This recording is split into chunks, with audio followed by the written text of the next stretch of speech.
Hallelujah. मैं खुदावंद की मुकद्दस आवाज की तरफ मुतवज्जो हूँ जो जिंदगियां बदलती है, जो बेदारी और तब्दीली लाती है। यही खुदा की आवाज है जो हमें बहाल करती है। लेकिन उनको जो इस पर ध्यान करते हैं, जो इस पर सोचते हैं, जो इसे अपनी जिंदगी के अंदर जगा देते हैं, उनकी जिंदगी को ये बहाल करती है। तो मेरे साथ बाइबल मुकद्दस को खोलिएगा, मुकद्दस लूका की अंजील और उसका 15वां बाब 11वीं आयत से।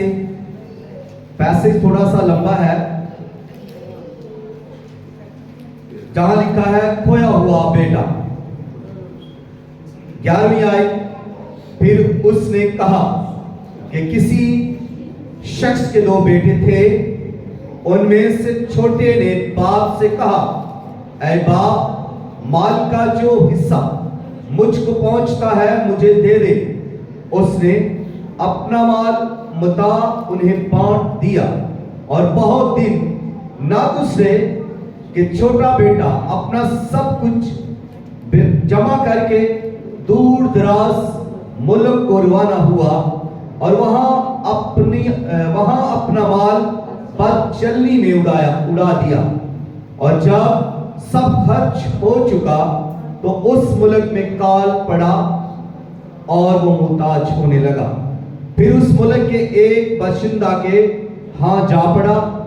उसने उसको अपने खेतों में सुअर चराने भेजा और उसे आरज़ू थी कि जो फलियां सुअर खाते थे उन्हीं से अपना पेट भरे, मगर कोई उसे ना देता था।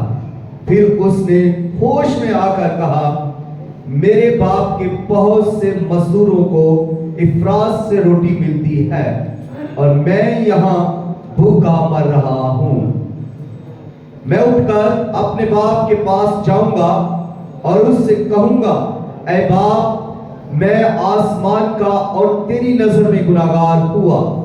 अब इस लायक नहीं रहा कि फिर तेरा बेटा कहलाऊं। मुझे अपने मजदूरों जैसा कर ले। बस वो उठकर अपने बाप के पास चला गया। वो भी दूर ही था कि उसे देखकर उसके बाप को तरस आया और दौड़कर उसको गले लगा लिया और चूमा। बेटे ने उससे कहा, ऐ बाप, मैं आसमान का और तेरी नजर में गुनाहगार हूं। अब इस लायक नहीं रहा कि फिर तेरा बेटा कहलाऊं। बाप ने अपने नौकरों से कहा, अच्छे से अच्छा लिबास निकाल कर उसे पहनाओ और उसके हाथ में अंगूठी और पांव में चूड़ी पहनाओ और पले हुए बछड़े को लाकर ज़िबा करो ताकि हम खाकर खुशी मनाएं, क्योंकि मेरा ये बेटा मुर्दा था अब जिंदा हुआ, खो गया था अब मिला है। फिर वो खुशी मनाने लगे। लेकिन उसका बड़ा बेटा खेत में था। जब वो आकर घर के नजदीक पहुंचा तो गाने बजाने और नाचने की आवाज सुनी और एक नौकर को बुलाकर दरियाफ्त करने लगा कि ये क्या हो रहा है। उसने उससे कहा, तेरा भाई आ गया है और तेरे बाप ने पला हुआ बछड़ा ज़िबा कराया है, क्योंकि उसे भला चंगा पाया। वो गुस्से हुआ और अंदर जाना ना चाहा, मगर उसका बाप बाहर जाकर उसे मनाने लगा। उसने अपने बाप से जवाब में कहा, देख, इतने बरसों से मैं तेरी खिदमत करता हूँ और कभी तेरी हुक्म अदूली नहीं की, मगर मुझे तूने कभी एक बकरी का बच्चा भी ना दिया। क्या अपने दोस्तों के साथ खुशी मनाता? लेकिन जब तेरा ये बेटा आया जिसने तेरा माल मता कसबियों में उड़ा दिया, तो उसके लिए तूने पला हुआ बच्चा ज़िबा कराया। उसने उससे कहा, बेटा, तू तो हमेशा मेरे पास है اور جو کچھ میرا ہے وہ تیرا ہی ہے، لیکن خوشی منانا اور شادمان ہونا مناسب تھا، کیونکہ تیرا یہ بھائی مردہ تھا اب زندہ ہوا، کھویا ہوا تھا اب ملا۔ خداوند کے پاک کلام کے پڑھے سنے اور قبول کیے جانے پر کثرت کے ساتھ برکت ہو، آمین۔ جی یہ بہت مشہور تمثیل ہے اور اس کو جتنا بھی سیکھے یہ اتنا ہی کم ہے۔ یہ آپ کی برکت کا باعث ہوگی، بحالی کا باعث ہوگی۔ یہ ہر گناہگار کے لیے ہے، ہر گناہگار کے لیے ہے یہ تمثیل۔ تو آج کا جو مضمون میں آپ کے ساتھ شیئر کرنے کو ہوں اس کا ہے کہ آج کا گناہگار اور گمشدہ بیٹے کی تمثیل۔ یہ یعنی گمشدہ بیٹے کی یہ تمثیل جو ہے یہ آج کی گناہگار کو پیش کرتی ہے۔ تو اس کی آؤٹ لائن جو جس کے وسیلہ سے ہم اس کلام کو سیکھیں گے اس میں ہے پہلے نمبر پر چھوٹا بیٹا۔ چھوٹا بیٹا تائب دل ہے، خود مختار گناہگار ہے۔ دوسری بات، دور دراز ملک میں یعنی خدا کے بغیر زندگی اور قحط کا آنا یہ گناہ کا انجام ہے۔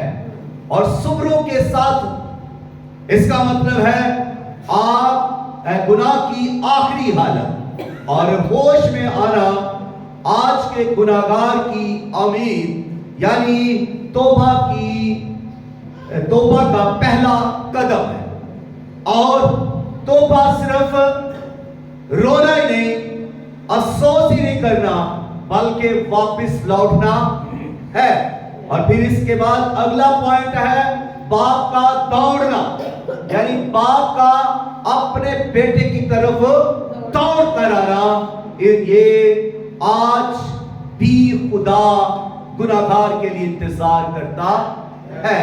اور اگلا پوائنٹ جو 8واں ہے وہ ہے بحالی، اور یہ فضل کا مکمل کام ہے۔ جس پر فضل ہو جاتا ہے اس کو خدا بحال کر لیتا ہے۔ اور آگے جو 9واں پوائنٹ ہے وہ ہے بڑے بیٹے کی کہانی، یہاں سے شروع ہو جاتی ہے۔ اور بڑا بیٹا آج کا مذہبی شخص ہے، یعنی فقی، فریسی، ورشپر، پاسٹر، ایلڈر، روز چرچ آنے والا، بڑی دعا کرنے والا، جو بہت اپنے آپ کو مذہبی بناتا اور پیش کرتا ہے، یہ بڑا بیٹا ان کی علامت ہے، ان کو پریزنٹ کرتا ہے۔ مگر اس میں ایک چیز ایڈ کر کی گئی ہے، وہ یہ کہ مگر بے فضل انسان ہے۔ اور آخری پوائنٹ یہ کہ آج کے گناہگار کا فیصلہ۔ تو بائبل مقدس کہ اس پیسج میں سے جب ہم نے یہ سیکھ لیا ہے تو آئے بائبل مقدس کے اس مضمون کو ہم تفصیل کے ساتھ سیکھتے ہیں۔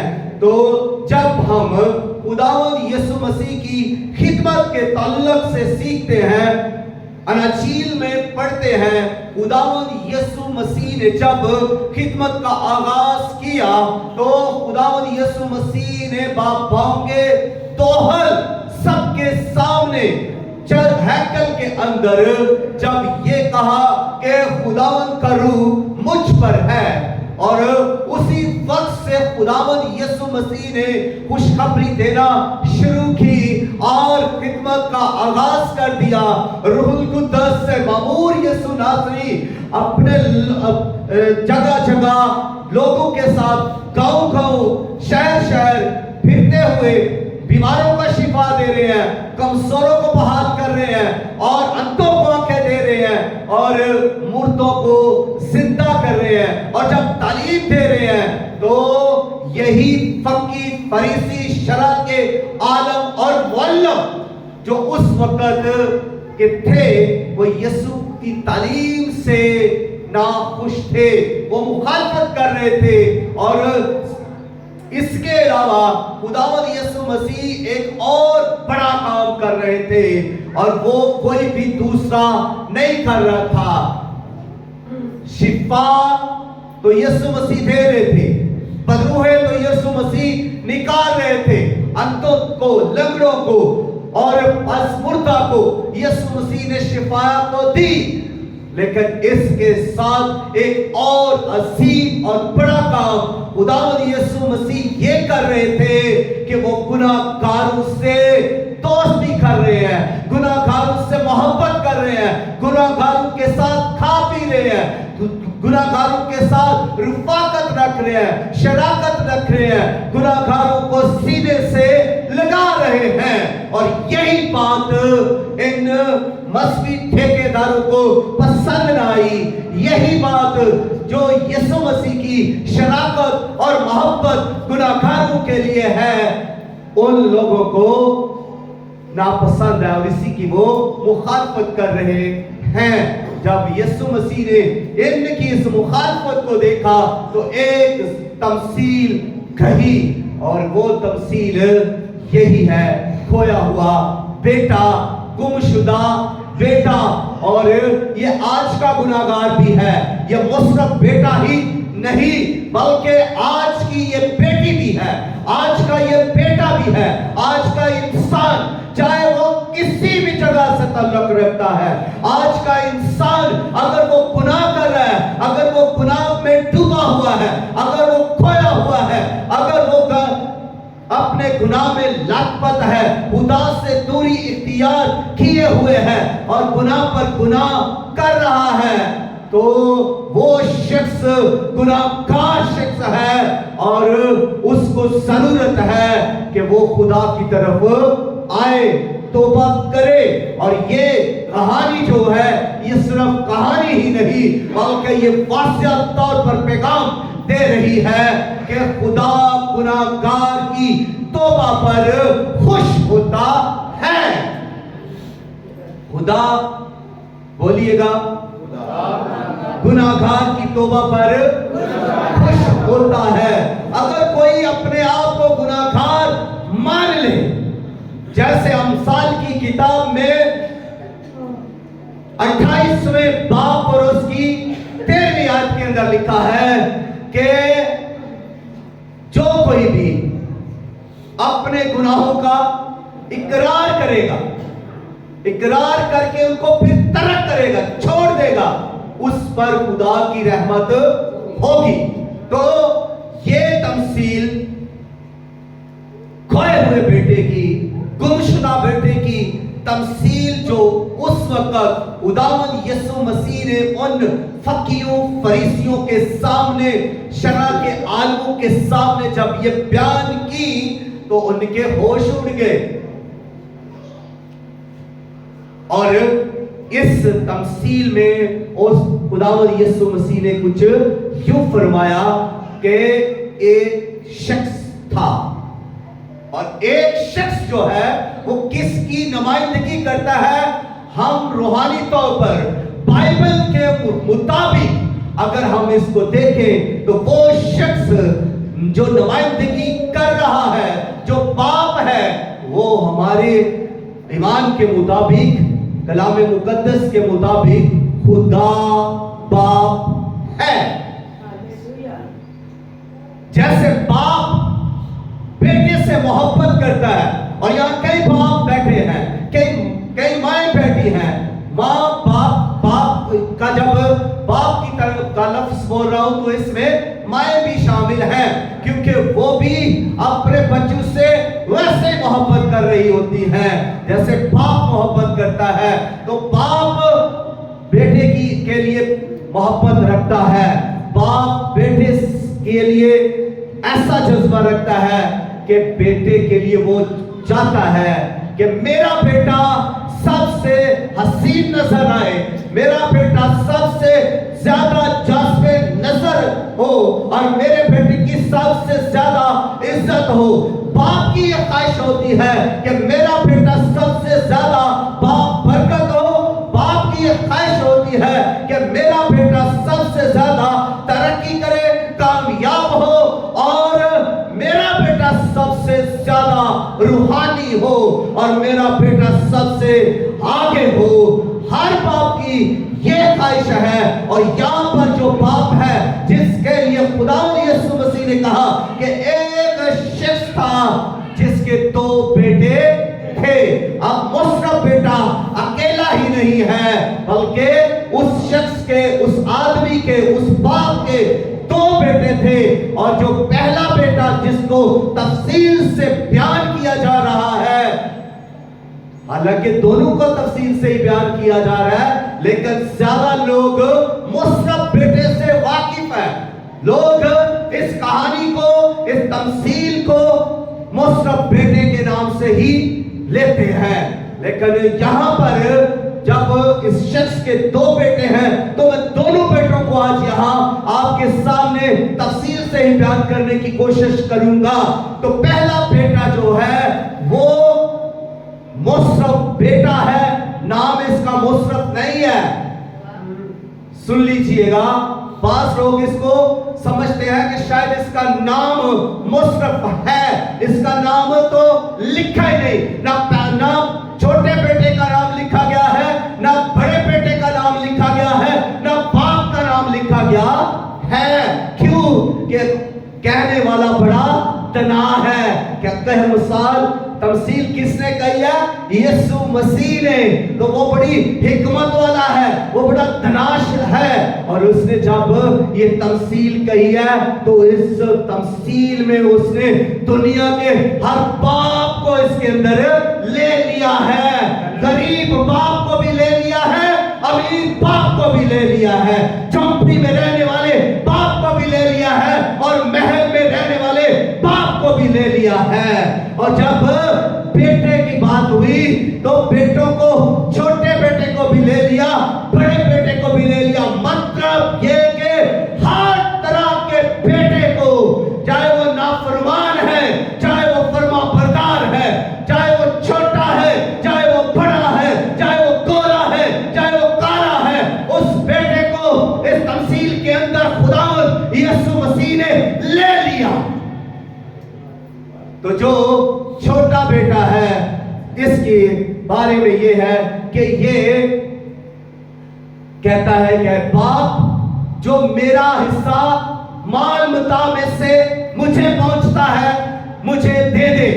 अब ये शख्स, ये जो बेटा है, ये उम्र में छोटा है, ये बड़े बेटे से उम्र में छोटा है। और ये बेटा जब बाप के पास है, जब बाप के साथ है, जब बाप की रिफाकत में है, ये जब बेटा बाप के घर में है, तो इसके बाल खूबसूरत है, इसका चेहरा चमक रहा है, इसका लिबास खूबसूरत है, इसके हाथों में अंगूठियां हैं, और इसके पांव में जबरदस्त आलीशान शूज हैं, और इसका मान है, इसका सामान है, इसकी इज्जत है, इसकी शोहरत है कि ये अमीर शख्स का बाप का बेटा है, महल में रहने वाले बाप का बेटा है। तो इस बाप की वजह से इस बेटे की बड़ी इज्जत और तकरीम है।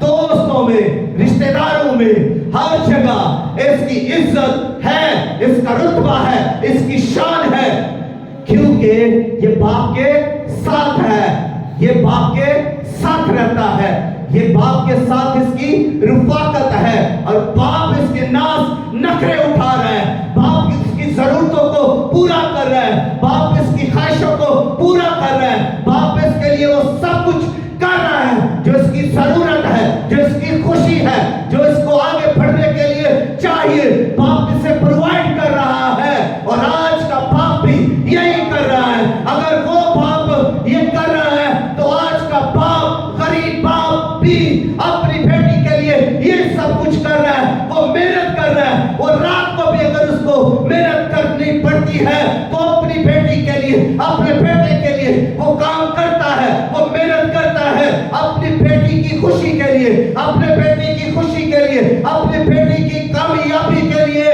अपने बेटे की जरूरतों के लिए, अपने बेटे की जरूरतों के लिए बाप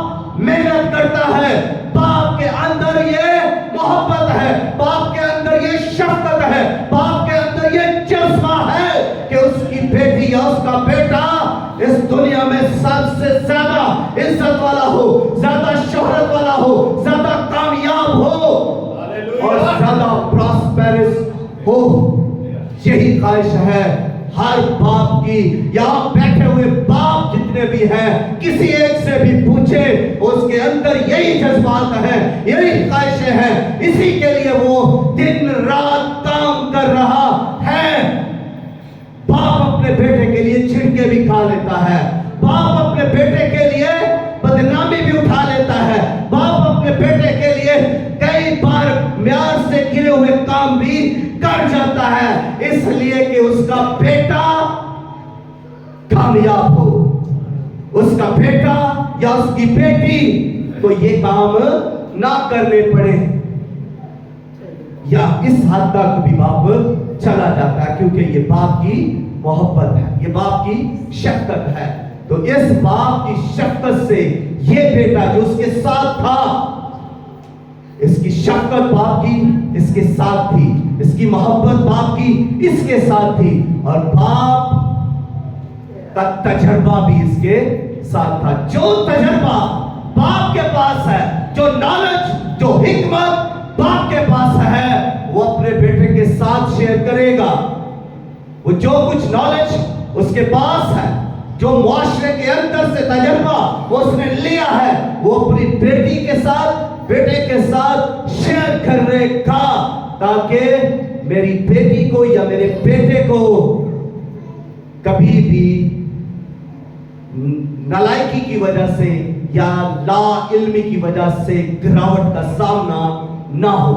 اس لیے باپ کی خواہش رہتی ہے بیٹے کو نصیحت کرے, اور ماں کی بھی, باپ کی, دونوں کی یہ خواہش رہتی ہے کہ اپنی اولاد سے اپنے نالج کو, اپنی محبت کو, اپنا جو کچھ ان کے پاس ہے, دولت تک, سب ان کے ساتھ شیئر کرنا چاہتے ہیں.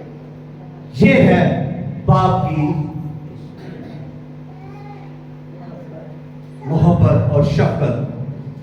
تو یہ بیٹا جب یہ کہہ رہا ہے کہ باپ جو کچھ میرا حصہ مجھے پہنچتا ہے مجھے دے دے, تو یہ اس میں اس بیٹے کی بغاوت ہے. پہلا جو پوائنٹ تھا وہ یہی تھا کہ چھوٹے بیٹے کی بغاوت یا اس کی خود مختار,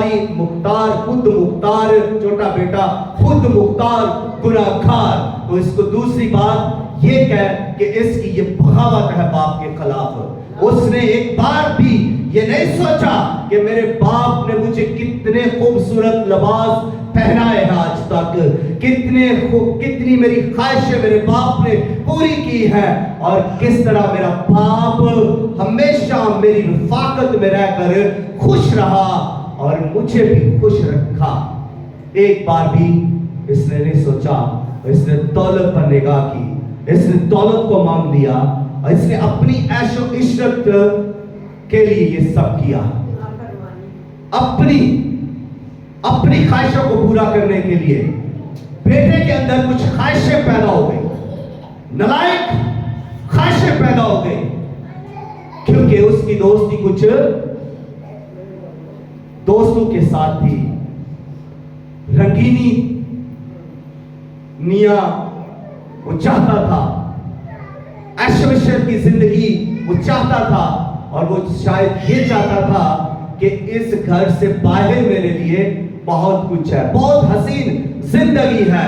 اسی لیے وہ مال کا ذکر کرتا ہے, وہ لے لیتا ہے. یہ اس کی اپنے باپ کے خلاف بغاوت ہے, اور بیٹا یہ سمجھ رہا ہے کہ میں دنا ہو گیا ہوں, مجھ میں عقل ہے, مجھ میں سمجھداری آ گئی ہے, اور میں اپنے باپ سے بہتر کر سکتا ہوں. اس نے ایک اور کام یہ کیا کہ اپنے باپ کی خواہشوں پر اس نے اپنی خواہشوں کو زیادہ ترجیح دی. اس نے باپ کو اہمیت نہیں دی, اس کی محبت, اس کی شفقت, اس کے نالج, اس کے سب مان سامان کو کوئی ترجیح نہیں دی, اور باپ کے خلاف اس نے یہ بغاوت کی. اور آج کا گناہگار بھی یہی کر رہا ہے. جب وہ گناہ کر رہا ہے تو باپ کے خلاف بغاوت کر رہا ہے. جب وہ بدی کر رہا ہے, جب وہ گناہ پر गुनाह कर रहा है तो वो बाप के खिलाफ जा रहा है, बाप की बरकतों का इनकार कर रहा है। गुनाहगार के लिए खुदा की बरकतें जारी और सारी हैं, कोई शख्स इनकार नहीं कर सकता। हर शख्स पर खुदा का हाथ है, खुदा की बरकतें हैं, खुदा की नेमतें हैं। हर शख्स को खुदा ने जब इस जिंदगी में जमीन पर जिंदा रखा है तो खुदा उसे क्या नहीं देगा। तो भी जब इंसान गुनाह करता है तो एक लम्हा भी नहीं सोचता, जब इंसान चुगली करता है तो एक लम्हा भी नहीं सोचता, जब इंसान कत्ल करता है एक लम्हा भी नहीं सोचता, जब गुनाह ज़ना करता है, बदकारी करता है तो एक लम्हा भी नहीं सोचता। और वो क्या करता है? खुदा के खिलाफ सरकशी करता है। खुदा के खिलाफ जो हकीकी बाप है, जो जिंदा बाप है, जो असली बाप है, जो अबदी बाप है, जो शफकत से भरा हुआ है, जो रहमत से भरा हुआ है, जो मोहब्बत से भरा हुआ है, जो हर ख्वाहिश हमारी पूरी करता है, हमें अपनी बरकतें देता है और अपने नाम से हमें सरफराज करता है, हम उसी के खिलाफ बगावत करते हैं, सरकशी करते हैं। और देखिए यूसुफ ने क्या कहा? मैं खुदा के खिलाफ गुनाह नहीं कर सकता। तो हम जब गुनाह करते हैं तो हम खुदा के खिलाफ गुनाह करते हैं। खुदा नहीं चाहता कि हम गुनाह करें मगर हम करते हैं। तो ये यहां से हमारी बगावत शुरू होती है। ये शख्स जो है ये कहां पर गया? ये शख्स जब इसने बगावत की तो बगावत इसने जब की तो इसने अपने खुदा को नहीं चाहा, इसने ना बाप को चाहा। जरा थोड़ा तवज्जो कीजिएगा मेरी तरफ, ये जरा प्लीज इनको, अपने बच्चों को, आपकी तवज्जो इधर उधर हो जाती है, फिर मेरी भी हो जाती है। तो जब ये छोटा बेटा दौलत का तस्करा करता है, डिमांड करता है, ले लेता है, दौलत को मांग लेता है, तो ये सीधी सीधी क्या कर रहा है? बगावत कर रहा है, अपने बाप के खिलाफ ये बगावत कर रहा है। और ये अब क्या कह रहा है? यहां पर ये छोटा बेटा बाप से दर हकीकत ये कह रहा है कि बाप मुझे तू नहीं चाहिए। ये दर हकीकत बाप से ये डायरेक्टली कह रहा है कि मुझे तेरी जरूरत नहीं है। बाप मुझे तेरी हिकमत की जरूरत नहीं, मुझे तेरी शफकत की जरूरत नहीं, मुझे तेरी इज्जत की जरूरत नहीं, मुझे तेरे मान सम्मान और तेरे घर की जरूरत नहीं है। ये कह रहा है, ये डायरेक्टली ये कह रहा है कि बल्कि मुझे क्या चाहिए? मुझे दौलत चाहिए, मुझे शोहरत चाहिए, मुझे ऐशो-इशरत चाहिए, मुझे रंगीन जिंदगी चाहिए। तो फिर आज का मसीह, आज का इंसान जो ईमानदार भी है और खुदा की इबादत भी करता है, वो यही कह रहा है, खुदा तू मुझे नहीं चाहिए, मुझे बरकतें चाहिए, मुझे बरकतें चाहिए, मुझे नेमतें चाहिए, मुझे सेहत चाहिए लेकिन खुदा नहीं चाहिए, मुझे गाड़ी चाहिए मगर खुदा नहीं चाहिए, मुझे घर चाहिए मगर खुदा नहीं चाहिए, मुझे फैशन चाहिए लेकिन खुदा नहीं चाहिए, मुझे ये दुनिया चाहिए लेकिन खुदा नहीं चाहिए, मुझे दौलत चाहिए, बैंक बैलेंस चाहिए मगर खुदा नहीं चाहिए। क्या हम भी बगावत नहीं कर रहे? जब खुदा से हम दूरी इख्तियार कर रहे हैं, हम जब ये मांग रहे हैं कि खुदा मुझे ये गाड़ी चाहिए, तो कभी हम इस बात पर चले कि मुझे खुदा चाहिए, मुझे खुदा चाहिए, मेरे साथ खुदा हो, मेरे अंदर खुदा हो, मेरे साथ खुदा हो, मेरे घर में खुदा हो, मेरे बच्चों में खुदा हो, मेरी जिंदगी में, मेरी जिंदगी के क्राइट एरिया के अंदर खुदा हो। तो क्या ये चीजें वो नहीं हमें देगा? बरकतें नहीं खुदा हमें देगा? जब ये छोटा बेटा बाप के घर में बाप के साथ था तो ये सब चीजें फरासों से मिल रही थी। किसी शख्स ने कहा इस बेटे ने बाप के घर को और बाप को छोड़ा, किस लिए? ऐशो इशरत के लिए। और अगर ऐशो इशरत इसे मिली भी तो फिर बाप के घर में, बाहर तो जब गया इसे कुछ नहीं मिला, जिल्लत के सिवा, भूख के सिवा कुछ नहीं मिला, दोस्त भी छोड़ गए। तो कहां गई इसकी ऐशो इशरत जिसके लिए ये क्या था? तो फिर इसको ऐशो इशरत मिली कहां? बाप की रिफाकत में। पहले भी ये खुशहाल था, ऐशो इशरत की जिंदगी गुजार रहा था, हर ख्वाहिश इसकी पूरी हो रही थी घर में बाप के साथ जब था। तो फिर जब वापिस आया बाप के पास, फिर वैसे ही इसकी ख्वाहिशें उसी तरह बाप पूरी कर रहा है। तो इसने बगावत की, अपने बाप के साथ दूरी इख्तियार कर ली और माल मुताल लेकर घर से चला गया। लिखा है दूसरा पॉइंट, दूर दराज मुल्क में चला गया, बाप से दूरी इख्तियार कर ली, बाप से अलग हो गया, बाप का घर छोड़ गया और अपने हिस्से की दौलत लेकर, लिखा है कि कस्बियों में उड़ा दी, यानी गलत काम कर रहा है, पैसा वो गलत तरीके से, गलत चीजों पर इन्वेस्ट कर रहा है, गलत तरीके उसने अपना लिए।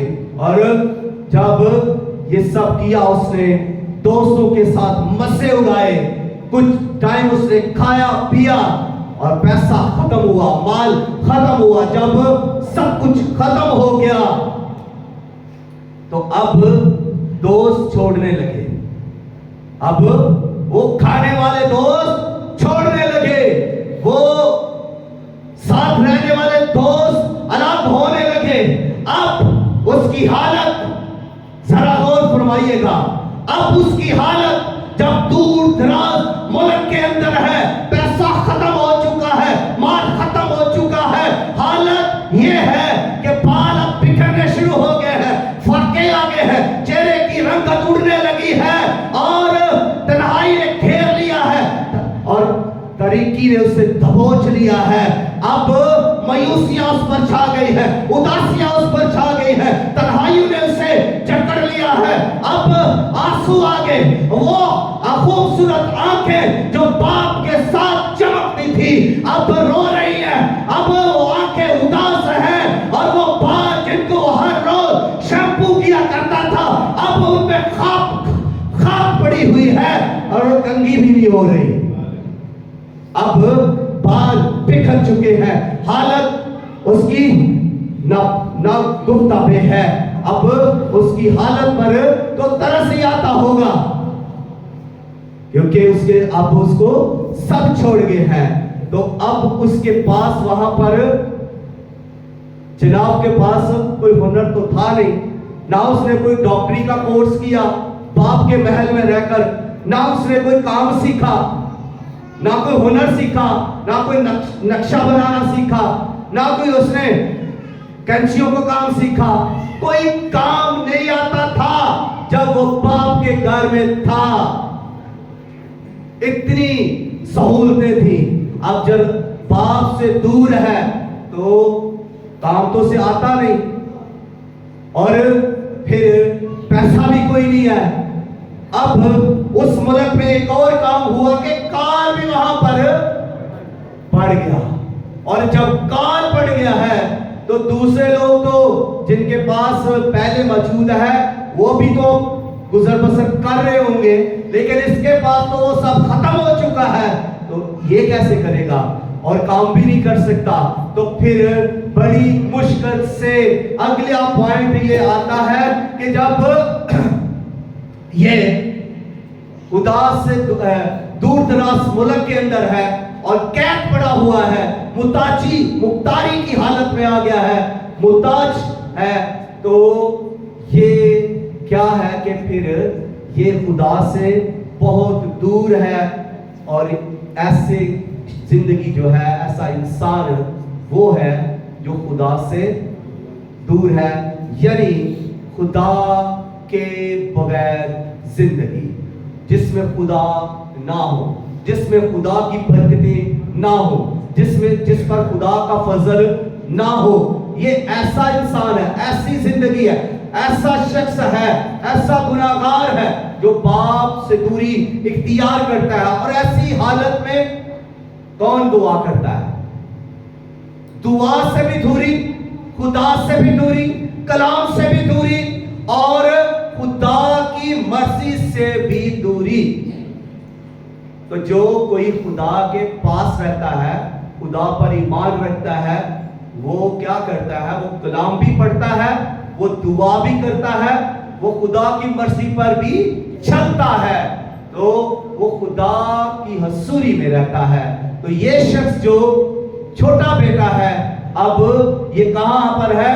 باپ سے دور ہے، دور ملک کے اندر، لیکن دور دراز کے ملک کے اندر ہے. اور آج کا انسان جو ہے، اس کو تھوڑا سا میں اور اگر قریب لے کر آؤں، آج کے انسان کو بیان کرنے کی کوشش کروں جو چھوٹے بیٹے کی طرح ہے، مصرف بیٹے کی طرح ہے، تو آج کا انسان چرچ چھوڑ جاتا ہے. گناہ کرنے والا شخص چرچ کو کوئی اہمیت نہیں دیتا. گناہ کرنے والا شخص پاسٹر کو، کلام کو، دعا کو، پرستش کو اور خدا کے گھر کو کوئی اہمیت نہیں دیتا. وہ چھوڑ جاتا ہے، وہ الگ ہو جاتا ہے، وہ دور چلا جاتا ہے. بائبل کو تو وہ گھر میں بھی پھر نہیں پڑھتا، بند کر دیتا ہے. اور اس طرح اس کا ضمیر جو ہے، اس کی آواز وہ نہیں سنتا، اپنے ضمیر کو وہ نہیں سنتا کہ ضمیر کیا کہہ رہا ہے، یوں کہ اس کا ضمیر تو ماری جاتا ہے. اور اس وجہ سے جب وہاں پر قید پڑتا ہے، تو مطلب جب وہاں پر قید پڑا تو یہاں سے یہ شروع ہوتا ہے گناہ کا انجام. پوائنٹ جو اگلا تھا وہ یہ تھا کہ گناہ کا انجام قید پڑنا. اور قید پڑنا کیا ہے؟ جب کوئی شخص خدا سے دور ہو جاتا ہے، جب کوئی شخص اپنے باپ سے دور ہو جاتا ہے، یا مصرف بیٹا جو چھوٹا بیٹا ہے باپ سے دور ہو گیا، تو اس کی زندگی میں قحط پڑا، پیسہ ختم ہو چکا ہے، اور اب ذلیل و خوار ہونے لگا، بھوکوں مرنے لگا. تو ایسے ہی ایک روحانی شخص ہے، ایک کلیسیا کے اندر رہنے والا وہ شخص جو باپ سے، خدا باپ سے جدا ہو جاتا ہے، خدا باپ سے سرکشی کرتا ہے اور الگ ہو جاتا ہے، اس کی زندگی میں بھی قحط آ پڑتا ہے، کال پڑتا ہے. اور وہ اس کی زندگی میں کال یہ پڑتا ہے، وہ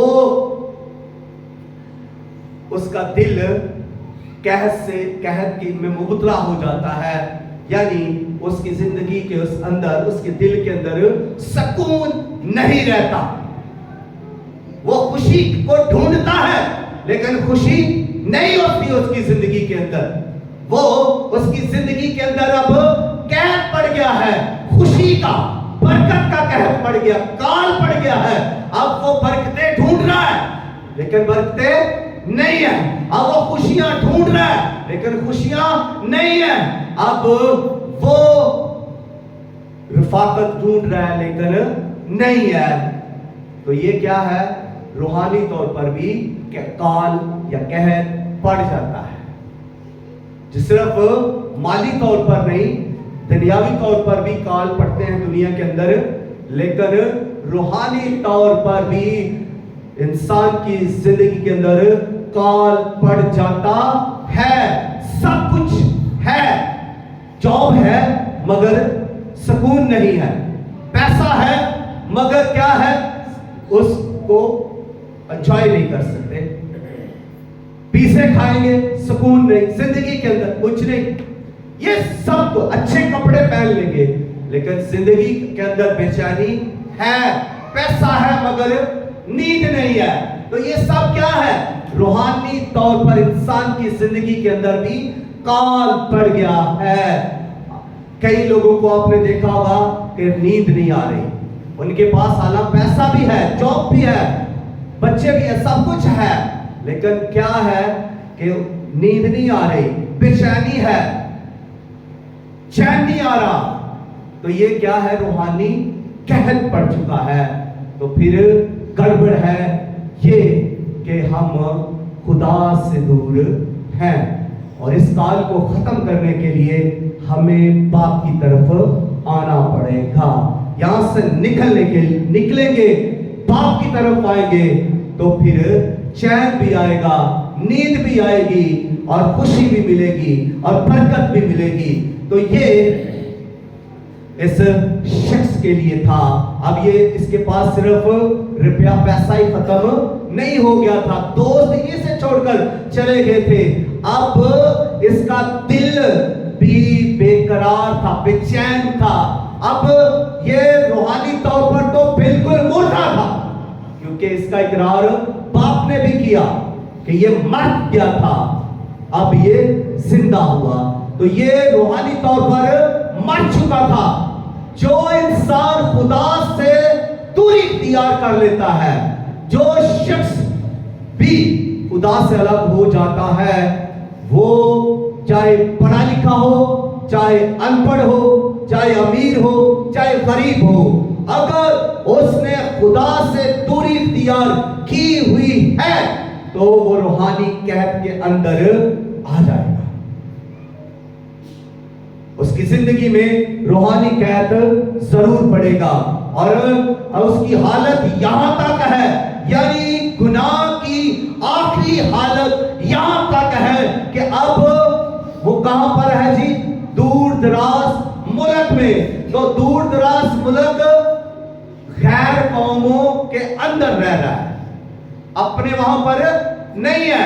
وہاں پر جیسے ہم اپنے باپ کی عبادت کرنے والے, باپ کی باتیں کرنے والے, باپ کا کلام بیان کرنے والے وہاں پر نہیں ہے, وہ غیروں میں ہے, وہ دور دراز کے لوگوں میں ہے, اور اس کے پاس اب وہ رفاقت نہیں, وہ ایمان بھی نہیں ہے جو اپنوں میں ہے.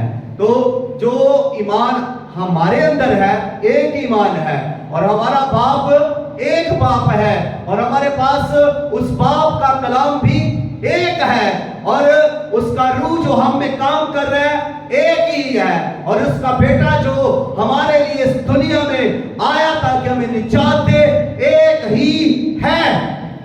تو یہ ہم سب کا دیکھیں ایمان ہے, ہم سب میں یہ رفاقت ہے. ہمارے اگرچہ گھر الگ الگ ہیں لیکن چرچ ایک ہے, عبادت ایک ہے, ایمان ایک ہے, ورشپ جب کر رہے ہیں سب گا رہے ہیں, ایک ہو گئے, کلام جب سن رہے ہیں ایمان کے ساتھ سب اس کو ریسیو کر رہے ہیں, سن رہے ہیں, ایمان رکھ رہے ہیں, تو ایک ہے. اور یہ رفاقت ہے ہم میں, جب ہم دعا کر رہے ہیں تب بھی ہم میں ایمان کے ساتھ اور روح کے ساتھ ہماری آپس میں کیا ہے, رفاقت ہے. اب یہاں پر جو چرچ کے اندر ہم آئے ہیں تو یہ رفاقت ہے, لیکن وہ جب دور دراز کے ملک میں پڑا ہوا ہے, کال بھی وہاں پر ہے, اس شخص کے پاس یہ فیسلٹیز نہیں ہے, اسے کوئی بھی سہارا دینے والا نہیں ہے, اسے کوئی بھی موٹیویٹ کرنے والا وہاں پر نہیں ہے, کوئی بھی اسے اٹھانے والا وہاں پر نہیں ہے. وہ تنہا قید کے اندر پڑا ہوا ہے, وہ تنہا لچانوں کی طرح غیر ملک میں پڑا ہوا ہے, روٹی کے لیے ترس رہا ہے, سور کی پھلیاں کھانے کے لیے ترس رہا ہے, ہی اپنا پیٹ بھر لوں، ایسی خواہش اس کی ہو چکی ہے۔ تو اس میں ایک دو باتیں میں اور گوشوار کرنا چاہتا ہوں کہ جب یہ بیٹا، مصرف بیٹا، چھوٹا بیٹا باپ سے مال و متاع کو مانگتا ہے، تو یہ یہودیت کے اندر، یہودی مذہب کے اندر یہ تھا کہ کوئی بھی شخص، سنیے گا، کوئی بھی شخص اس وقت تک اپنے باپ سے مال یا بٹوارا یا وراثت کا بٹوارا کرنے کا سوچتا بھی نہیں تھا، نہ ڈیمانڈ کرتا تھا، جب تک اس کا باپ مر نہ جائے تب تک وہ اس کو حصہ نہیں دیتے تھے، نہ کسی کی ایسی جرأت ہوتی تھی۔ تو یہاں پر یہ بھی غلطی اس نے کی، اور اس کے بعد دوسری غلطی اس نے یہ کی کہ اس نے اپنے باپ کے خلاف یہ جب بغاوت کی ہے، تو اس نے اپنے باپ کو جب چھوڑ دیا ہے تو اب وہ رسوائیوں کے اندر ہے، تنہائیوں کے اندر ہے، اور تاریکی کے اندر پھنسا ہوا، دسا ہوا ہے۔ پھر جب وہ سگروں کے ساتھ ہے، جب ان کو چرا رہا ہے، جب وہ ان کی پھلیاں کھا رہا ہے، تو اس کی یہ دیکھیں کیسی حالت ہے۔ یہاں پر میں نے اس کو اس طرح سے بیان کیا، گناہ کی آخری حالت، یعنی اس سے بڑی حالت، بیچارگی کی حالت کیا ہو سکتی ہے انسان کی، کہ کوئی انسان جب گر جائے، جب خدا کو چھوڑتا ہے، جب خدا سے بغاوت کر جائے، اور اس کے بعد گناہ تو وہ کر رہا ہے، اور پھر گناہ کے بعد وہ ایسی زندگی گزار رہا ہو جہاں پر اس کو ایمان والا کوئی شخص نہ مل رہا ہو، جہاں ناپاکی ہی ناپاکی ہو۔ اب سور جو ہے یہ ناپاک ہے، یہودیت میں سور پالنا، سور کھانا، سوروں کے ساتھ رہنا ناپاکی ہے۔ اب یہاں پر یہ کن کے ساتھ رہ رہا ہے؟ ناپاکی کے ساتھ، ناپاک جانوروں کے ساتھ رہ رہا ہے۔ تو گناہ گار شخص جو ہے وہ گناہ گاروں کے ساتھ، ناپاکوں کے ساتھ رہتا ہے۔ یہ کیا ہے؟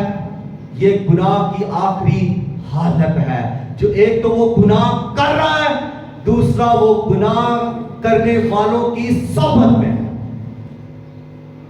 تو یہ زیادہ سنگین ہے، اور پھر وہ اپنے گناہ پر توبہ بھی نہیں کر رہا، مان بھی دے رہا ہے جی، وہ مان بھی دے رہا۔ گناہ کرنے والا شخص اپنے گناہ کو پھر مانتا بھی نہیں ہے۔ گناہ کرنے والا شخص پھر یہ کہتا بھی نہیں کہ میں نے غلطی کی ہے، میرا اس کا ضمیر یہ اس کو ملامت بھی نہیں کرتا کہ میں نے غلطی کی، مانتا ہی نہیں ہے۔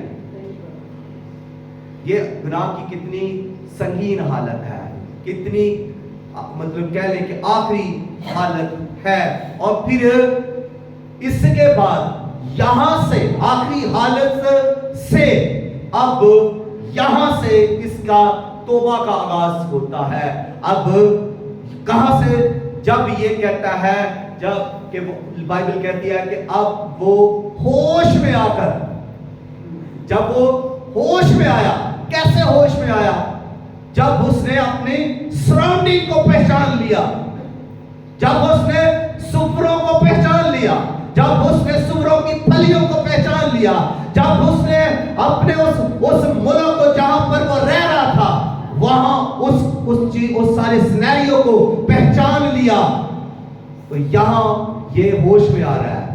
جیسے جیسے یہ سوچ رہا ہے تو یہ ہوش میں آ رہا ہے۔ جب اس نے یہ سوچ لیا کہ اب تو میرے سارے اپنے مجھے چھوڑ گئے ہیں دوست، تو یہ ہوش میں آ رہا ہے۔ جب اس نے سوچ لیا کہ میں نے باپ کے خلاف گناہ کیا ہے، تو یہ ہوش میں آ رہا ہے۔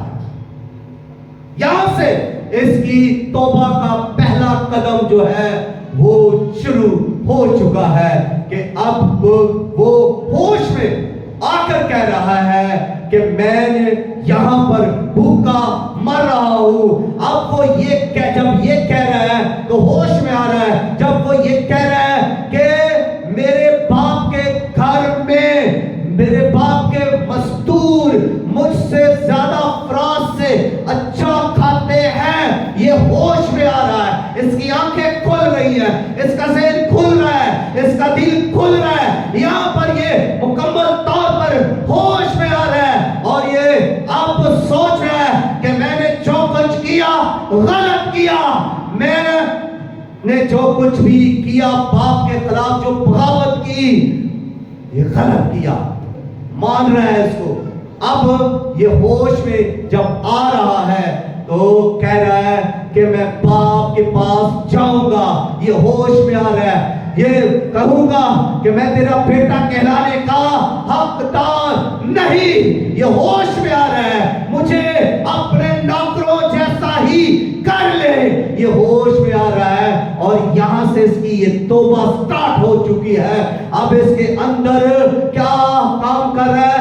अब इसके अंदर रूल कुद्दस काम कर रहा है। जब कोई शख्स तौबा का आगाज करता है तो रूल कुद्दस उसकी जिंदगी में काम करना शुरू कर देता है। और मैंने जो अगला पॉइंट इसमें रखा था वो यही था कि फजल मुकम्मल तौर पर काम कर रहा है। यहां पर जिस पर फजल है, जो तौबा कर रहा है उस पर फजल है, और जिस पर फजल है उसकी जिंदगी में ही रूल कुद्दस काम कर रहा है। यहां पर इस छोटे बेटे की जिंदगी में, गुमशुदा बेटे की जिंदगी में रूल कुद्दस काम कर रहा है और फजल ने इसे घेर लिया है। अब पहले ये सब्रों में घेरा हुआ था, गैर मुल्क में अंदर था, अब ये रूल कुद्दस की गिरफ्त के अंदर है। इस पर अब फसल है और ये फसल के अंदर आ चुका है, इसलिए अब ये मुकम्मल तौर पर इसके अंदर तब्दीली आ रही है। अब ये इसकी वापस जाने की ख्वाहिश बढ़ रही है। अब इसने पीछे मुड़कर नहीं देखा, अब ये रो ही नहीं रहा, ये आंसू ही नहीं बहा रहा, ये अपने गुनाहों पर मातम ही नहीं कर रहा। अब ये सिर्फ अपने गुनाहों पर पछता ही नहीं रहा, अफसोस ही नहीं कर रहा। आज का गुनाहगार इंसान कई बार गुनाह करके रोता है, कई बार गुनाह करके पछताता है। उसका ज़मीर जब उसे झंझोड़ता है तो वो कहता है कि मैंने गुनाह किया, मुझे अपने गुनाह पर अफसोस है, मगर वो उसे तर्क नहीं करता, उसे छोड़ता नहीं और वो वहां से उठता ही नहीं है। वो गुनाह पर जरूर अफसोस करता है मगर वहां से उठता ही नहीं है। तौबा ये नहीं है। बाइबल मुकद्दस के अंदर जो तौबा है वो ये नहीं कि कोई इंसान सिर्फ आंसू बहा ले या सिर्फ अफसोस कर ले अपने गुनाहों पर या सिर्फ मातम कर ले, यही नहीं, बल्कि बाइबल मुकद्दस के अंदर जो तौबा का म्यार है वो ये है कि इंसान वहां से टर्न बैक ले, यू टर्न ले, यू टर्न ले, उस रास्ते को, बदी वाले रास्ते को, उस गुनाह को, उस काम को छोड़ दे, उस सराइयों को छोड़ दे, उस जगह को छोड़ दे और वापिस आए खुदा की तरफ तालिब होकर, तौबा करता हुआ, पछताता हुआ, आंसुओं के साथ लौटना भी है। ये है तौबा, यू टर्न लेना है। ये शख्स वहां पर सिर्फ ये बातें ही नहीं कर रहा, ये तौबा ही नहीं कर रहा, ये रो ही नहीं रहा, ये बात यही नहीं सिर्फ कह रहा, बल्कि ये वहां से क्या हुआ, उठा, ये वहां से उठा। इसने छोड़ दिया सब कुछ, इसने छोड़ दी सुअर चराने की जॉब, इसने छोड़ दिया वो मुल्क, इसने छोड़ दिया जहां बर्बादी ही बर्बादी है, जहां तबाही ही तबाही है। इसने मान लिया कि ये सब कुछ जो मैंने किया ये मेरी बर्बादी है, ये मेरी हलाकत है, یہ میری تباہی ہے. اس نے اپنی تباہی کی حالت کو پہچان لیا, اور جب پہچان لیا ہے تو پھر وہ وہاں سے اٹھا سب کچھ چھوڑ کر. جیسے اندھا بیکاری راہ کے کنارے بھیک مانگ رہا تھا تو اپنی شفا کے لیے سب کچھ چھوڑ کر آگے بڑھا, یہ شخص بھی وہاں سے اٹھا, اپنے باپ کے گھر کی طرف چل دیا. اور جب یہ باپ کی طرف چل رہا ہے تو میں یہ ایمان رکھتا ہوں کہ یہ ہر قدم پر اب پریشان ہے, اب آنسو بہا رہا ہے, ندامت میں ہے, اور اب توبہ کے اندر ہے. اور جب یہ باپ کی طرف جا رہا ہے تو کتنا زیادہ اس کا توبہ کا جذبہ بڑھ چکا ہے. اور یہی وجہ ہے کہ باپ نے جب اسے دیکھا, اب باپ کی محبت کو دیکھی. یہاں میں اس کو شارٹ کر کے میسج کو کلوز کرنے لگا ہوں, باقی کی سٹوری پھر کبھی, ٹائم ہو چکا ہے تو پلیز دھیان کیجئے گا چند لفظوں میں. جب یہ باپ کی طرف آ رہا ہے, وہ باپ جس نے اس اپنے بیٹے مصرف کو گھر سے جاتے ہوئے دیکھا, جس دروازے سے یہ جا رہا تھا, باپ نے اس دروازے کو دیکھا. وہ اس کے بعد باپ ہر روز اس دروازے کو دیکھ کر اپنے اس بیٹے کا انتظار کر رہا تھا. باپ آنسو بہا رہا تھا, باپ اپنے بیٹے کی جدائی کو محسوس کر رہا تھا, اور کتنے بار وہ چھپ چھپ کر رویا ہوگا اپنے اس بیٹے کے لیے. اور جب وہ اس دروازے کی طرف دیکھتا ہے تو نگاہ اس کی اپنے بیٹے پر پڑتی ہے, دور سے اسے دیکھتا ہے. پہلی بار وہ دیکھتا ہے, دوسری بار وہ دوڑا ہوا بیٹے کی طرف جاتا ہے. باپ بیٹے کی طرف جا رہا ہے, باپ نے اپنا مان سامان چھوڑ دیا, اپنی عزت, اپنا سب کچھ کے لوگ کیا کہیں گے. باپ نے سب کچھ بھلا کر, سب کچھ چھوڑ کر بیٹے کی طرف دوڑا اور بیٹے کے پاس گیا. اور اس کو بیٹے کو جب اس نے دیکھا تو اس کی حالت, اس کے بال کو دیکھا, بالوں کو دیکھا, بکھرے ہوئے ہیں, خاک پڑی ہوئی ہے. آنکھوں کو دیکھا, آنکھیں اداس ہے, آنسو سے بھری ہوئی ہے. اور اس کے لباس کو بھی دیکھا, میلا کچیلا پھٹا ہوا, جوتی شاید نہیں ہوگی. اور باپ ایسی حالت کو دیکھ کر کیا کرتا ہے, لکھا ہے اس کو اس پر ترس آیا. یہ تیسرا کام ہے, باپ کو اس پر ترس آیا, باپ کو بیٹے کی حالت پر ترس آ گیا. اور جب ترس آ گیا ہے تو باپ نے اسے گلے لگایا. اگلا چوتھا کام باپ نے یہ کیا کہ اسے گلے سے لگایا. اور یاد رکھے کہ جب بھی آپ باپ کے پاس آئیں گے, آسمانی باپ کے پاس, وہ آپ کے ساتھ یہی کرے گا. کوئی گناہگار جب توبہ کرتا ہوا, پچھتاتا ہوا, اپنی جگہ سے اٹھ کر باپ کی طرف آتا ہے, ایمان کے ساتھ باپ کے ساتھ پاس دوڑتا ہے, تو باپ اس کی طرف دوڑتا ہے.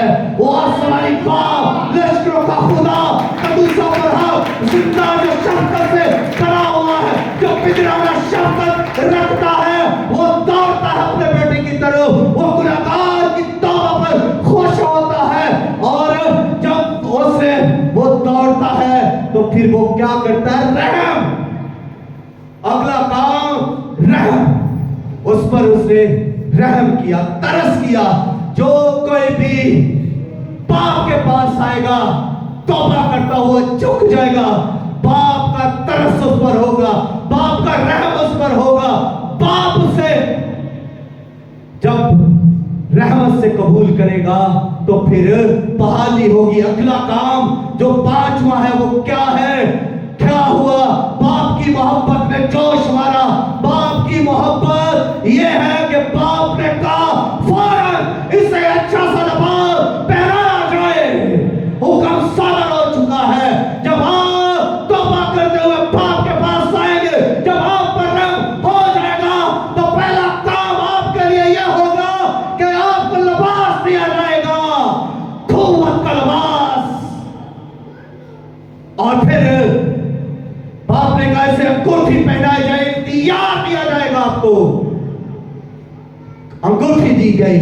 फिर कहा जूते पहना जाए इसे, खूबसूरत जूते। ये बहाली है, ये सच्चाई है, ये सच्चाई की राहों पर ले जाने वाले जूते जो आपको खुदा पहनाएगा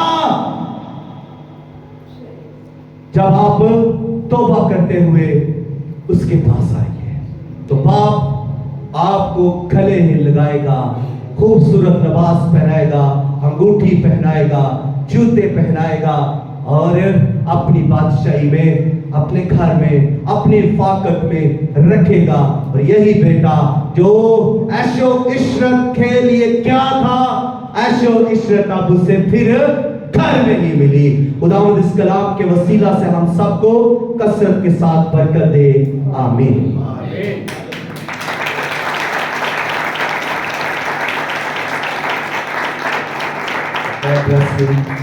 आए अपने सर खुदा के सूरी में झुकाएं और वर्शिपर्स आ जाएं। शुक्रगुजारी कीजिएगा कलाम में मुकद्दस के लिए। अगर इस कलाम ने आपको